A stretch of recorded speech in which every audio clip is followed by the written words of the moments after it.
ไปยังวัดเวรุวันตำบลยางเนิ้งอำเภอสารพีจังหวัดเชียงใหม่ 19 นาฬิกาฟังพระธรรมเทศนา1 กันอังคารที่ 7 ตุลาคมขึ้น 15 ค่ำเดือนเกียงรถด่วนเคลื่อนมายังพุทธสถานเชียงใหม่ตำบลช้างคานวันมอบโล่ 19 นาฬิกาทำพิธีก็เป็นการปิดการอบรมก็ขอเชิญชวนศรัทธานักศีลนักบุญในฤดูการเข้าพรรษาฟังเทศรายการรถด่วนขบวนพิเศษในฤดูการเข้าพรรษาประจำปี 2568 ดำเนินรายการโดยคณะสงฆ์จังหวัดเชียงใหม่องค์กรเครือข่ายจังหวัดเชียงใหม่โดยมีคณะกรรมการบริหารกลุ่มหนุ่มสาวจังหวัดเชียงใหม่ดำเนินงานก็เป็นส่วนที่ประชาสัมพันธ์ผ่านรายการทางสถานีวิทยุกระจายเสียงแห่งนี้ท่านได้บุญได้กุศลร่วมกันกับรายการรถด่วนประจำปี 2568 ได้บุญได้ความดีได้สติปัญญาโดยทั่วหน้ากัน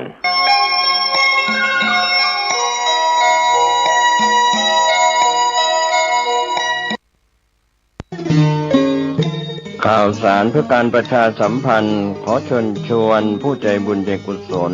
ร่วมทำบุญทอดผ้าป่าสามัคคีประจำปีพุทธศักราช 2568 เพื่อบูรณะวิหารปูพื้นกระเบื้องไวนิลตารางเมตรละ 699 บาทจำนวน 150 ตารางเมตรทำโครงเหล็กป้องกันนกรอบวิหารราดพื้นเททรายล้างหน้าวิหารราวบันไดเหล็กสแตนเลสทาสีรอบวิหารเปลี่ยนระบบไฟฟ้าปรับปรุงทัศนียภาพวิหารบูรณะปฏิสังขรณ์ถาวรวัตถุภายในวัดทอดถวายณวัดดอนตันตำบลเหมืองแก้วอำเภอแม่ริมจังหวัดเชียงใหม่ตรงกับวันเสาร์ที่ 1 พฤศจิกายนพุทธศักราช 2568 ช่วงเช้า 9:39 นาทีเป็นต้นไปก็ขอเชิญชวนศรัทธานักศีลนักบุญทั้งหลายร่วมงานบุญทอดผ้าป่าสามัคคีครั้งนี้เพื่อบูรณะวิหารปูพื้นกระเบื้องไวนิลรวมไปถึงทำโครงเหล็กป้องกันนกรอบวิหารราดพื้นเททรายล้างหน้าวิหารราวบันไดเหล็กสแตนเลสทาสีรอบวิหารเปลี่ยนระบบไฟฟ้าปรับปรุงทัศนียภาพวิหารบูรณะปฏิสังขรณ์ถาวรวัตถุภายในวัดดอนตันตำบลเหมืองแก้วอำเภอแม่ริมจังหวัดเชียงใหม่เสาร์ที่ 1 พฤศจิกายน 2568 นี้เชิญท่านร่วมงานร่วมบุญร่วมบริจาคได้บุญได้กุศลโดยทั่วหน้ากัน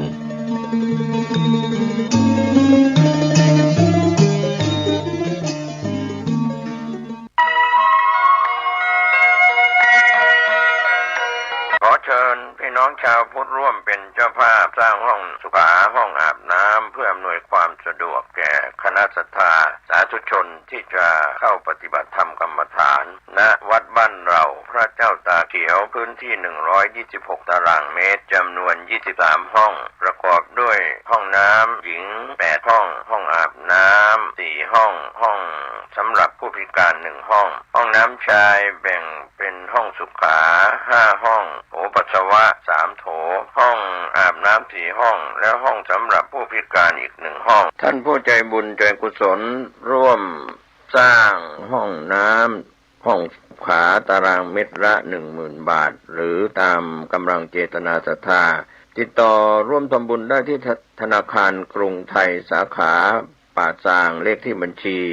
79800274865ชื่อบัญชีวัดบ้านเราหรือสอบถามรายละเอียดเพิ่มเติมได้ที่พระครูภาวนาโสภิตผู้ช่วยศาสตราจารย์ด็อกเตอร์เจ้าวาดวัดบ้านเราพระเจ้าตาเขียวตำบลบ้านเรือนอำเภอป่าซางจังหวัดลำพูนโทรศัพท์0969525159ได้ทุกวันขออนุโมทนากับเจ้าภาพทางไกลทางไกลและที่ร่วมทำบุญทั้งภาพปกติและออนไลน์ได้บุญได้กุศลได้ร่วมอนุโมทนาโดยทั่วหน้ากัน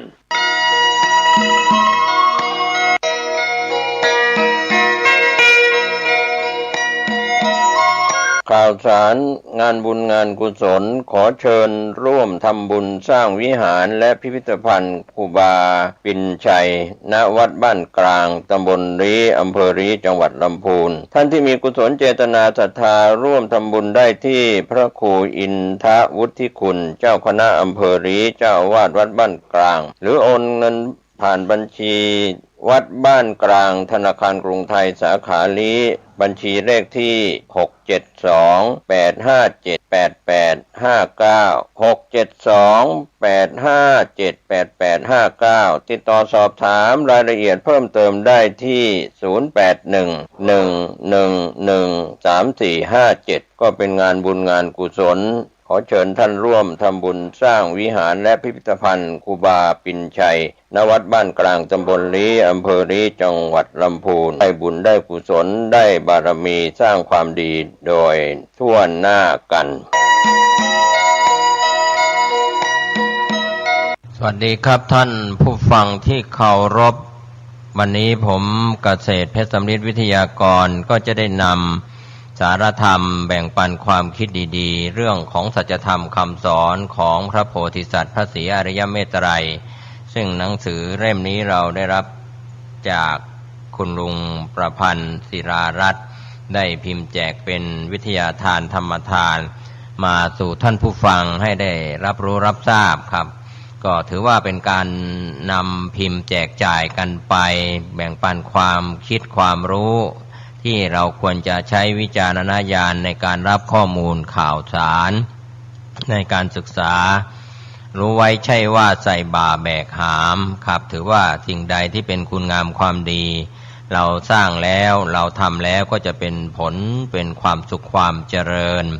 ซึ่งคำสอนของพระศรีอริยเมตไตรพระโพธิสัตว์ในภัตตกัปนี้จะเป็นองค์ที่5ต่อจากพระศรีสักยมุนีโคดมของเราองค์ปัจจุบัน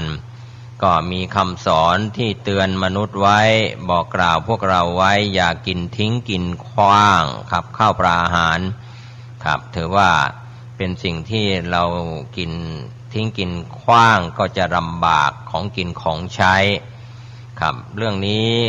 ก็ในส่วนที่ถ้าเราทำบาปกรรม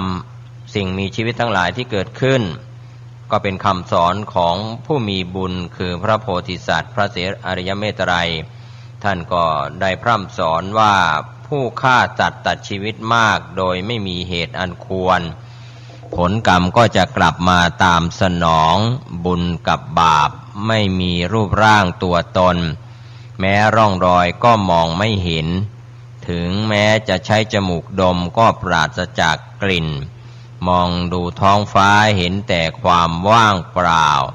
แต่ก็มีอากาศธาตุกับสิ่งศักดิ์สิทธิ์และผีวิญญาณผ่านไปผ่านมาก็ตลอดจนบุญบาปเป็นเรื่องจริงพระโพธิสัตว์พระศรีอริยเมตไตรทรงรักใคร่เมตตาต่อมนุษย์เป็นอย่างมากคำสอนสั่งสอนให้คนประพฤติปฏิบัติดีปฏิบัติชอบ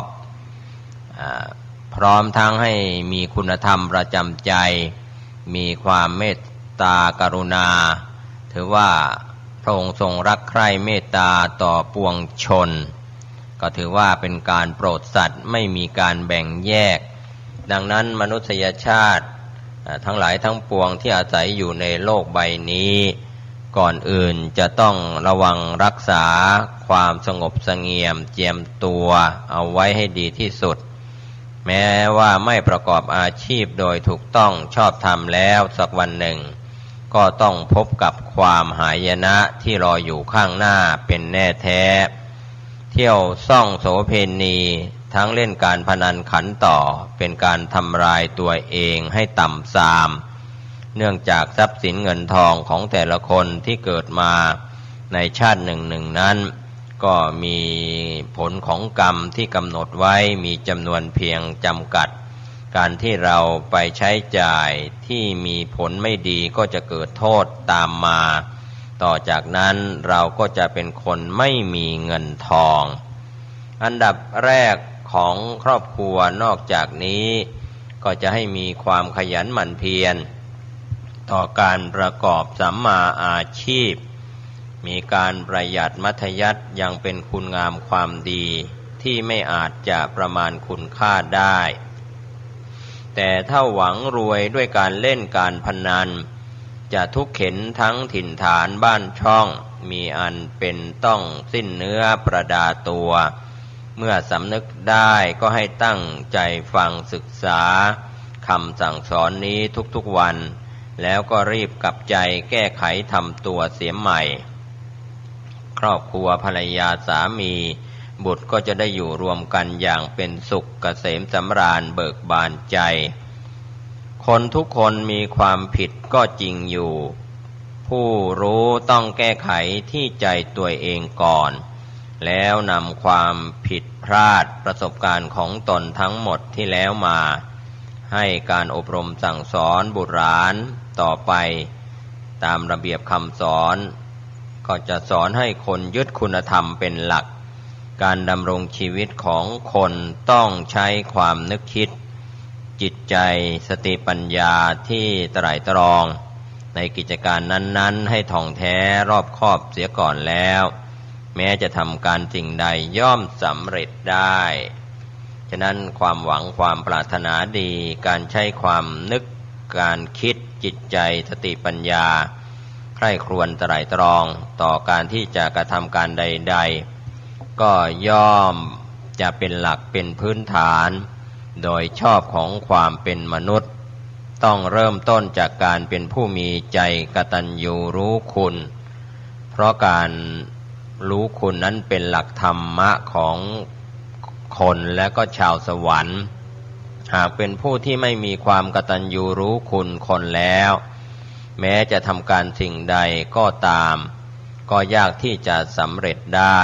เช่นเดียวกันถ้าคนไม่ใช้ความนึกคิดไม่ใช้จิตใจสติปัญญาต่อการกระทำสิ่งทั้งหลายทั้งปวงให้ถูกต้องตามทำนองครองธรรมแล้วย่อมจะผิดพลาดได้และก็เป็นการทำลายอนาคตของตัวเองจากนั้นทุกภัยทั้งปวงก็จะติดตามมาทั้งนี้ก็เป็นการก่อภัยพิบัติให้กับตัวเองด้วยน้ำมือของตัวเองโดยแท้การผูกมิตรคบค้าสมาคมต้องมีความซื่อสัตย์สุจริตต่อกันเมื่อร่วมกันประกอบกิจการงานใดๆก็ตาม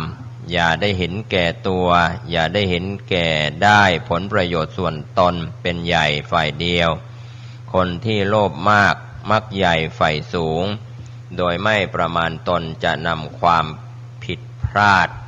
และไม่สมหวังกับตัวเองเพราะว่าความสุขที่แท้จริงหาใช่อยู่ที่การมีเงินมากผู้มีเงินมากใช่จะมีความสุขสบายความสุขอยู่ที่บุตรหลานเป็นคนดีมีสติปัญญาจึงมีความสุขสบายที่แท้จริงครอบครัวที่มีฐานะดีมั่งมีสีสุขอย่าได้คุยโตโอ้อวดเพราะผู้ที่อวดตัวทรนงหยิ่งยะโสโอหังส่วนมากจะอยู่ได้ไม่นานผู้มีจิตใจเมตตาธรรมซื่อสัตย์สุจริตย่อมมีความสุขสบายนับวันความสุขสบายยิ่งจะเพิ่มพูนมากยิ่งขึ้นครับท่านผู้ฟังการทำตัวเป็นคนมือเติบหรูหราฟุ่มเฟือยก็เปรียบเหมือนดอกไม้ถึงจะมีกลิ่นหอมและบานสะพรั่งแต่อยู่ได้ไม่นานก็จะร่วงโรยยังสู้ทำตนเป็นคนบริจาคทำบุญสุนทานอยู่เสมอไม่ได้ผู้ที่กระทำแต่คุณงามความดีย่อมมีสิริมงคลติดตามสนองสิ่งที่เราได้ศึกษาได้ฟังได้คิดก็จะได้ทำกรรมดีมีผลเป็นความสุขความเจริญก็จะภาคภูมิใจผู้ยากไร้ทั้งหลายอย่าได้หมดอาลัยในชีวิตเพราะคนที่ท้อแท้ใจจะทำสิ่งใดก็ไม่สำเร็จจงขยันหมั่นเพียรต่อหน้าที่การงานและด้วยการประหยัดมัธยัสถ์พร้อมกับความสงบเสงี่ยมเจียมตัวเอาไว้คนที่มั่งมีสีสุขของคนผลัดเปลี่ยนหมุนเวียนวันอยู่เสมอ แม้แต่คนที่อาศัยอยู่ตามกระท่อมที่เห็นทั่วไปวาสนาบุญญาบารมีจะมีได้ขึ้นอยู่กับการประพฤติปฏิบัติของตัวเองทั้งนั้นแม้จะไม่มีที่พักพิงอาศัยอยู่เลยก็ตามเพียงแต่ให้ประพฤติดีปฏิบัติธรรมะพระธรรมคำสั่งสอนมีความเมตตากรุณาทำบุญสร้างกุศลเอาไว้อยู่เสมออย่าได้ขาดให้กระทำแต่ความดีโดยไม่ต้องระแวงสงสัยแม้คิดหรือก่อกรรมทำชั่วใดๆไว้ก็ให้รีบแก้ไขกลับตัวกลับใจเสียใหม่โดยเร็วถึงแม้จะเป็นคนยากจนทุกข์เข็ญก็ให้สร้างทำและคงไว้ซึ่งคุณงามความดีเอาไว้ก็เป็นสิ่งหนึ่งซึ่งคนดีหรือเราเรียกว่าคนดีหรือชาวสวรรค์ย่อมจะโปรดผู้ไม่ก่อกรรมทำชั่วใดๆครับเมื่อไม่ทำกรรมชั่วใดๆอยู่ตลอดเวลาการดำรงชีวิตก็เป็นสิ่งที่ดีเป็นคำสอนของพระแม้แต่เทวดาอารักษ์ก็ย่อมรักใคร่ปราณีส่วนผีวิญญาณก็จะยกย่องเทิดทูนอันนี้ก็เป็นสาระเป็นสิ่งที่เราจะต้องกระทำด้วยจิตใจอย่างแท้จริงเรียกว่ามีความตั้งใจกระทำด้วยใจเป็นธรรมบุญกุศลจากการอุทิศตัวทำงานเพื่อชักชวนคนทำความดีไม่ว่าจะเป็นเรื่องของการสร้างวัดวาอารามสร้างสะพานสร้างถนนหนทางทำบุญให้ทานด้วยยารักษาโรคกับผู้ยากไร้ตลอดจนทำบุญให้ทานอันมีมหากุศลอื่นๆอยู่เสมอเป็นประจำก็จะทำให้มีความปลื้มปีติครับถือว่าพระศรีอริยเมตไตรพระโพธิสัตว์นั้นก็ทรงแผ่เมตตาการทำงานให้กับของพี่น้องชาวมนุษย์และชาวสวรรค์การประพฤติดีปฏิบัติชอบการทำบุญให้ทานเป็นความสุขยิ่งแต่ถ้าก่อกรรมทำชั่วฟ้าดินหรือการกระทำของตนก็จะได้รับผลเป็นความทุกข์ความเดือดร้อนให้อภัยไม่ได้ครับก็ต้องรับกรรมกันไปคนที่กระทำความผิดต่อกฎหมายของบ้านเมืองในที่สุดเรื่องของเขาก็ต้องจบลงด้วยวิธีถูกลงโทษติดคุกติดตารางฉะนั้นหากได้ก่อกรรมทำชั่วอะไรไว้ก็ตามครับท่านผู้ฟังต้องรีบแก้ไขการกระทำทั้งนิสัยจิตใจให้เป็นคนดีมีคุณธรรมถ้าไม่เร่งรีบแก้ไขกลับตัวกลับใจเสียใหม่โดยเร็วหาไม่แล้วความชั่วทั้งหลายทั้งปวงก็จะฝังอยู่ในความรู้สึกนึกคิดจิตใจของตัวท่านเองเป็นนิสัยเหมือนดั่งพวกผีปีศาจมารร้ายที่เข้ามาสิงอยู่กับตัวของท่านหาความดีไม่ได้ตลอดไปจนถึงวันสิ้นชีวิตวันตายก็อย่าได้กระทำตัวเป็นผู้ปราศจากความอายแก่ใจไม่เกรงกลัวต่อบาปชั่วผู้ที่โลภมากอย่างความยุ่งยากใจและก็มีความกังวลใจคนที่ฉลาดหลักแหลมในทางผิดศีลธรรมย่อมเป็นภัยแก่ตัวเองในที่สุดด้วยเหตุนี้ครับท่านผู้ฟังจงรีบแก้ไขทำตัวทำใจกันเสียใหม่ให้เป็นผู้บริสุทธิ์ผุดผ่องโดยปราศจากความมัวหมองในทางมิชอบก็เป็นคำสอนของพระครับที่จะเชิญชวนท่านทั้งหลายได้สร้างคุณงามความดีว่าคนทั้งหลายย่อมเป็นไปตามกฎของกรรมผู้ที่ทำดีย่อมได้ดีส่วนคนที่ทำแต่ความชั่วก็ต้องได้รับกรรมชั่วคนจะดีจะชั่วเกิดจากความนึกคิดภายในจิตใจเกิดจากการกระทำของมนุษย์เองทั้งสิ้นไม่ต้องไปโทษฟ้าดินหรือโทษสิ่งอื่นใดผู้ที่กระทำแต่ความดีย่อมได้รับความร่มเย็นผาสุกแก่ครอบครัวส่วนคนที่ก่อกรรมทำชั่วจะมีก็แต่โทษทุกข์อันมหันต์ใหญ่หลวงนักดังนั้นก็ขอให้ท่านผู้ฟังทั้งชายและหญิงที่เป็นที่รักของท่านครับมุ่งหวังความก้าวหน้าแล้วก็จงประพฤติปฏิบัติชอบ ให้ระมัดระวังในสิ่งที่จะต้องรักษาเรียกว่ารักษาวันเวลาอันมีค่ายิ่งอย่าต้องให้เสียไปโดยเปล่าประโยชน์การมีเมตตาธรรมเป็นหลักฐานของการดำรงอยู่ในโลกมนุษย์สำหรับผู้ที่เป็นบุตรหลานจะต้องเริ่มด้วยมีความกตัญญูรู้คุณเป็นที่ตั้งส่วนคนชั่วร้ายจิตใจย่อมปราศจากเมตตาธรรมผู้ที่มีพฤติกรรมดังที่กล่าวก็ขอให้ท่านเร่งรีบกลับตัวกลับใจเสียใหม่โดยเร็วเพราะวันข้างหน้ายังมีกิจกรรมที่ได้สร้างบุญอีกมากมายทั้งยังมีอนาคตอีกยาวนานดังนั้นการระวังการทำตัวอย่าเป็นคนล้าหลังห่างไกลความเจริญโดยเฉพาะอย่างยิ่งพวกคนที่มีใจโหดเหี้ยมดุร้ายเมื่อสำนึกผิดได้ให้รีบแก้ไขกลับตัวกลับใจเสียใหม่ด้วยตัวของท่านเองรวมทั้งพวกที่ให้ร้ายทำลายคนลับหลังก็เช่นเดียวกันถ้าไม่แก้ไขกลับตัวกลับใจเสียใหม่ให้เป็นคนดีมีคุณธรรมหาไม่แล้วจะต้องได้รับโทษทันครับตามกรรมที่ท่านก่อไว้อย่างแน่นอนแม้กระนั้นผู้ที่กระทำเยี่ยงคนพาลโดยไม่คำนึงนึกถึงความถูกต้องชอบธรรมย่อมจะเป็นโทษเป็นทุกข์เป็นภัยแก่ตัวของท่านเองทั้งสิ้นคนจำพวกนี้ครับท่านผู้ฟังแม้คิดจะประกอบการสิ่งใดก็ตามย่อมประสบแต่ความยากความลำบากทั้งยังหาความสำเร็จไม่นอกจากนี้ยังเป็นภัยกับครอบครัวภรรยาบุตรสามีครับก็ต่างแยกหลบลี้หนีหายกันไปคนละทิศคนละทางลูกที่อกตัญญูไม่รู้คุณและไม่เชื่อฟังคำกล่าวตักเตือนของผู้เป็นพ่อผู้เป็นแม่ก็ต้องทนทุกข์ยากลำบากใจเป็นที่สุดจากพฤติการอันมิชอบของผู้ที่เป็นลูกแม้จะมีเป็นไปอย่างไร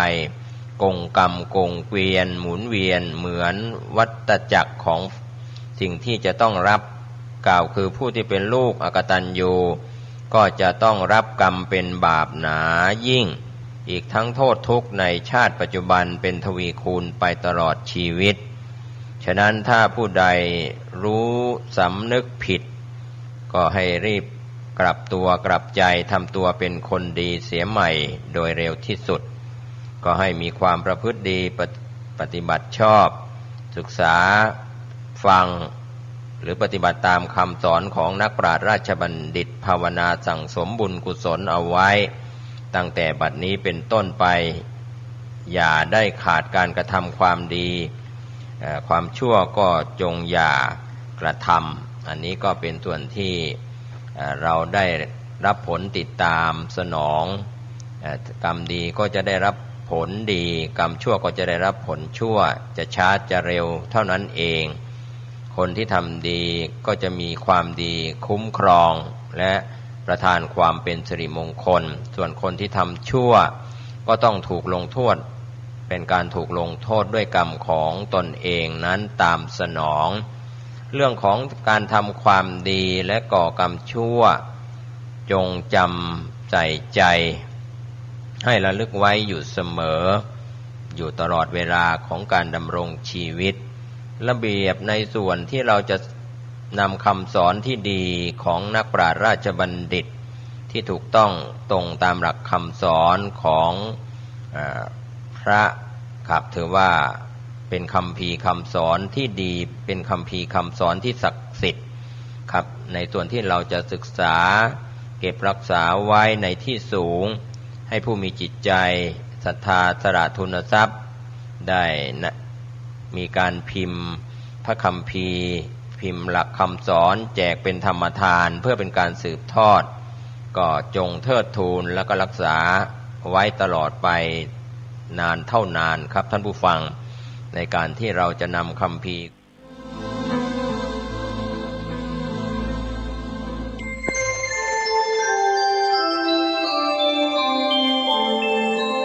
ขณะนี้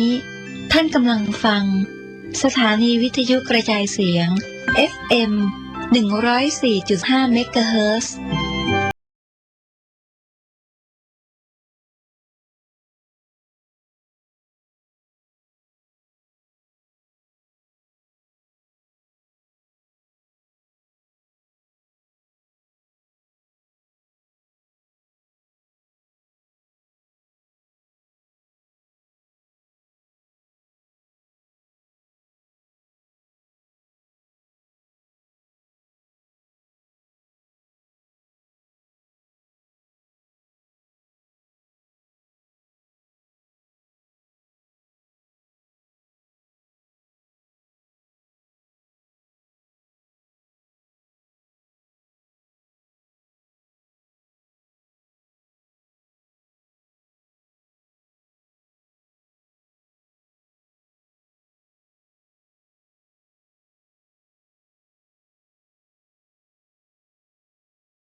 ข่าวสารเพื่อการประชาสัมพันธ์ขอเชิญชวนผู้ใจบุญใจกุศล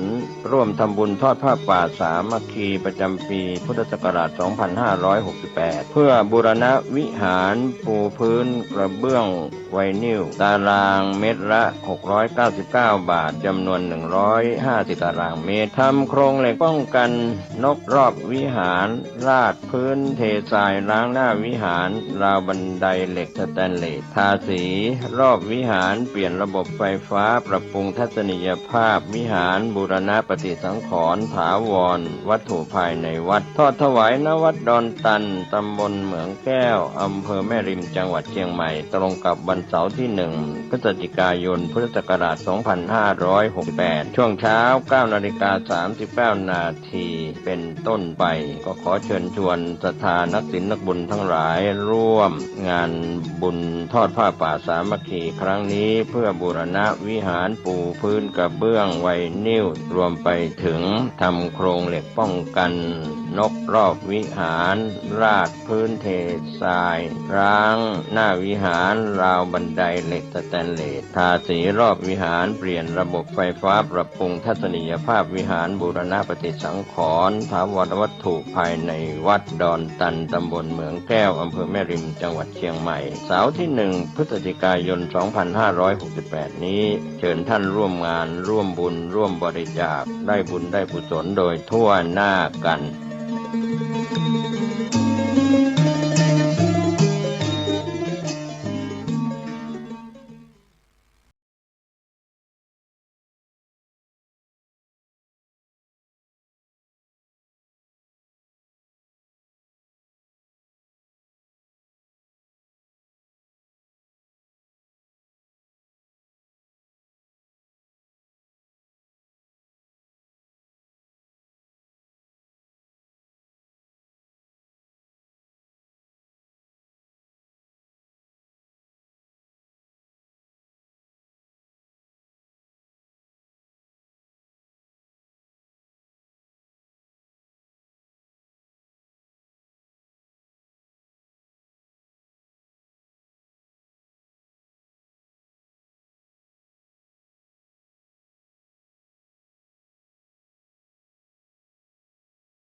ถานีพระพุทธศาสนาฝากเสียงลอยมาบอกบรรดาญาติโย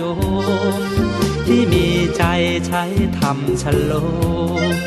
ที่มีใจใช้เพลงชโลมบอกบรรดาญาติโยมให้ฟังคลื่นนี้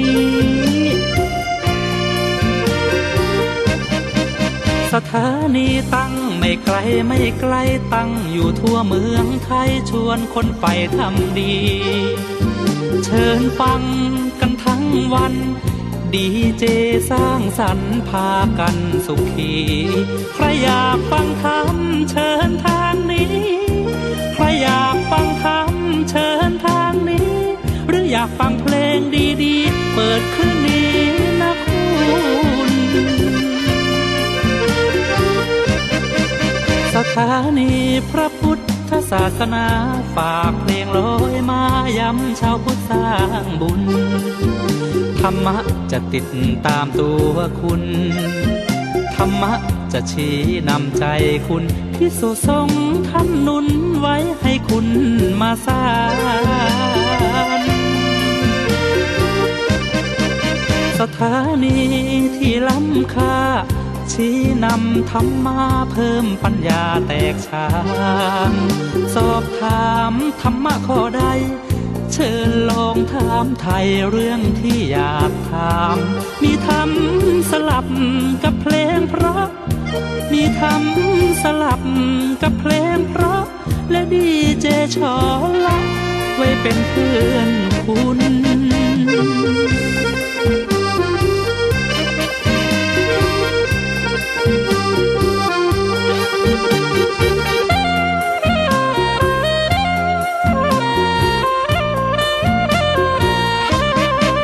สถานี